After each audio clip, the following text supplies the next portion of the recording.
Welcome to this video designed to give an overview of both AQA English language papers, including changes being made to some of the tasks from September 2025.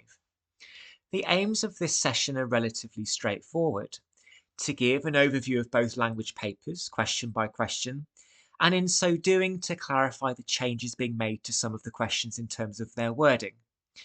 The video will finish with what I've called a question map, which is designed to show students in one place an overview of what each question is assessing, the number of marks, the key skills, and the timings.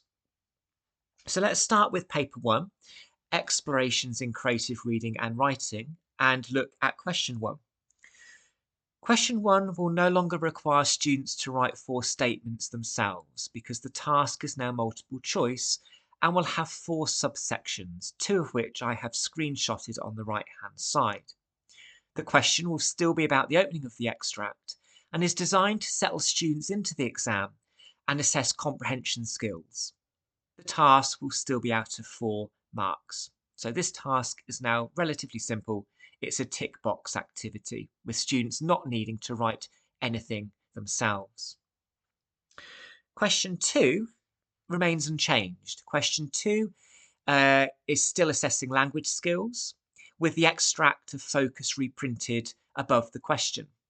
The question itself will have a clear focus, and there will still be 3 bullet points underneath the question: 1 on words and phrases, 1 on language features and techniques, and 1 on sentence forms.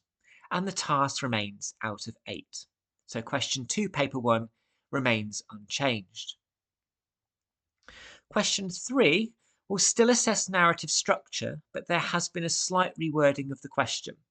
So whereas before the word interest was used in the task, how does the writer use structure to interest the reader, or something along those lines, the task will now have a specific single effect or focus. In this case, as you can see, it is tension. 3 bullet points will remain underneath the task to support students in their analysis, and the task is still out of 8. Question 4 has also had a slight rewording. The statement referencing what a student has said has been removed, and in this case, students are invited to offer critical insight into a specified topic. In this case, it is to do with whether the hyena is funny or threatening. The 3 bullet points remain. The second reminding students that they will need to focus on writers' methods. And the task is out of 20, as is the case before. And finally, for question 5, this is the writing task. The top task, which is often the descriptive task, will now have the statement, "You may choose to use the picture provided for ideas," to remind learners that they can use their imagination rather than being restricted by the image. So sometimes students will just simply think they have to describe the image, whereas actually they can use their imagination. Students are not supposed to be restricted or constrained by the image, but the image is supposed to be a prompt. The narratives task underneath the image will remind students that they don't have to write the whole of the story, they can just write the opening as specified in the question here on the right hand side. But the marks are unchanged, still out of 40, 24 for content and organisation, and 16 for technical accuracy. And that gives you an overview of paper 1.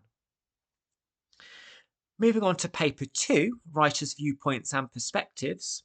Question 1 remains unchanged. Students will still be presented with 8 statements which are pre-written by the examiner, 4 of which are true and 4 of which are false, and students need to be able to select the 4 true statements. Again, this is out of 4 marks, and just like paper 1, it's assessing comprehension skills. Question 2 remains the summary task, but the question has been reworded slightly to make it slightly clearer. So students are reminded that they need to make inferences about what they are reading. So to select relevant information, to infer what that information means to them, and to synthesize the information, meaning to draw on both sources to write their response. But the task is still out of 8 marks. And you can see there that this focus of the task was about trains. So clearly this paper had a transport focus. Question 3 remains unchanged. It remains about language analysis with specified line numbers, and a specific focus is stated in the task. In this case, it was about how the writer uses language to describe a train crash, and 12 marks remains the same as before. Students for this question will usually write 3 P paragraphs for this in order to show that they are aware that the writer's choice of language can affect interpretation. So this is the same as it always has been.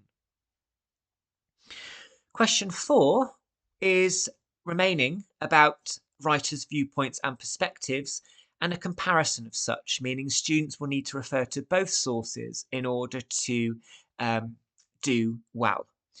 3 bullet points remain underneath the task, with the second bullet point having been changed slightly from compare to comment on, as a reminder that students will need to refer to language methods or techniques or writers' methods, including structural techniques, but that they don't need to compare the techniques themselves.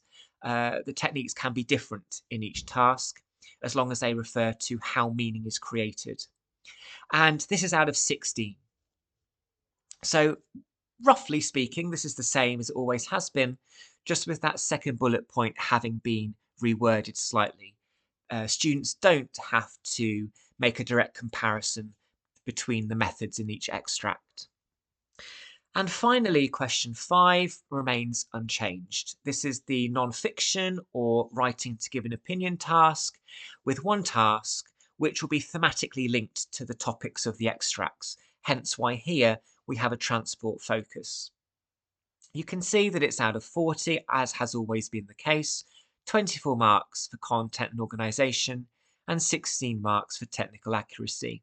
And students are reminded to plan their answer before they start to write, even if they are not given a specified planning box to refer to or to fill in. So that remains pretty much unchanged. So those are the questions. That gives you an overview of what to expect from September 2025 onwards.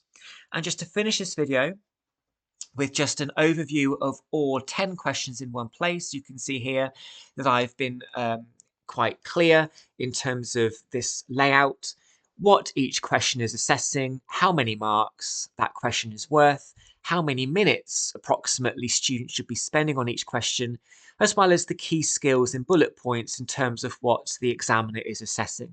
And that gives you an overview of both papers.